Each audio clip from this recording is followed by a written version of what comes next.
supposed to just be good, clean family fun. In fact, carnivals get over 300 million visitors every year. But an Inside Edition undercover investigation reveals alarming safety issues stemming from the operators of those rides. Matt Mahar reports. These young men are smoking marijuana through a soda can. This guy is smoking a joint. And this man is so stoned, he can't keep his eyes open. Why should you care? Because they're ride operators at traveling carnivals, and they're responsible for the safety of hundreds of children every day. Am I supposed to see Louise or a driver? Armed with a hidden camera, we sent this Inside Edition producer to work undercover at several traveling carnivals. You got all kinds here. You got crackhead, drunks, ex-cons, everyone on parole probation. Just hours after being hired at this carnival, operated by All County Amusements on Long Island, New York, our undercover producer was offered marijuana by this man, whose job it was to operate the popular and terrifying ride called the Zipper. Stoned. Our producer also encountered these two carnival employees sneaking off behind a trailer to get high. He's not nervous right now. Moments later, they were at their assigned rides, where each was the only person responsible for the safety of dozens of children. People's lives are at stake here. We showed our video to safety expert John Henshaw, who was shocked. That really alarms me that we have people out here that are impaired in that way, operating heavy equipment, and my kids' lives are at stake. A number of your operators are on drugs when they're operating the rides. Were you aware of that?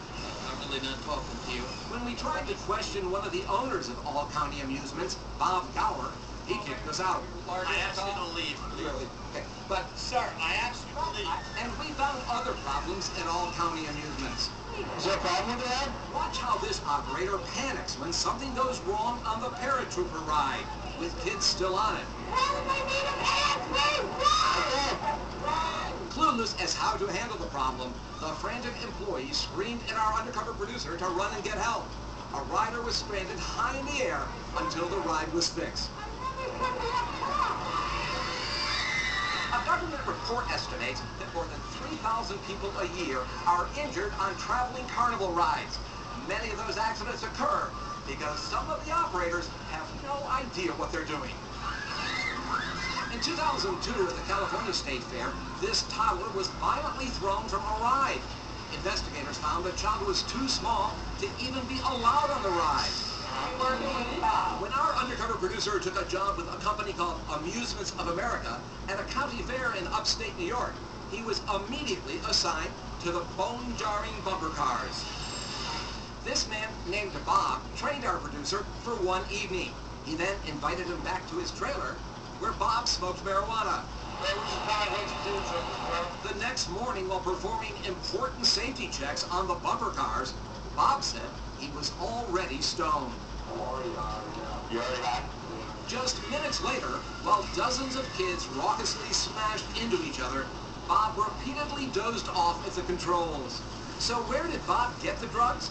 Our producer watched with amazement as Bob abandoned his post at the bumper cars to pick up marijuana at this funnel cake stand. He then comes back and offers to sell it to our producer. Our producer examined the bag and immediately gave it back. I'm Matt Mahar, and with Inside Edition, we caught up with one of the owners of Amusements of America, Morris Viviano. Do you have a drug problem with your ride operators?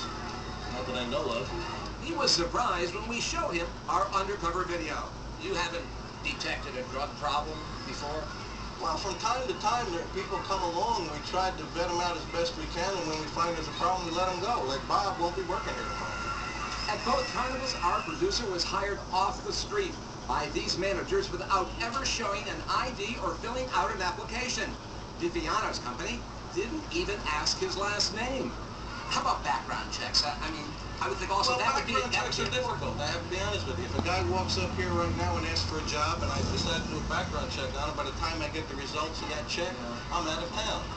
So, I mean, it's not an easy thing to keep up with. We do our best. So why is it important that traveling carnivals don't just hire anyone who walks in off the street without doing any background check?